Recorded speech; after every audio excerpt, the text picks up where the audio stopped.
Form 2210 figures whether you owe a penalty for underpaying your estimated taxes during the year, and if so, how much. The tax system is pay-as-you-go, so if you did not have enough withheld or did not make large enough quarterly payments, a penalty can apply.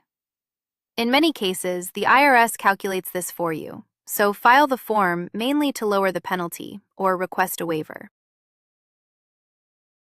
Enter your name and Social Security number from your Form 1040.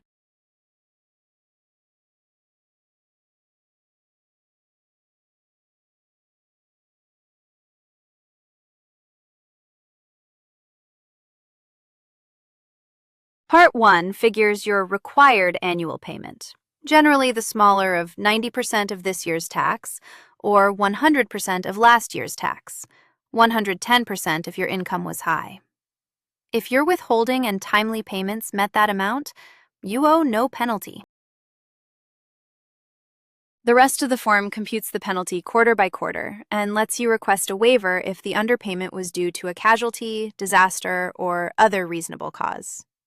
Fill yours out free at FormsPal.com. This is general information, not tax advice.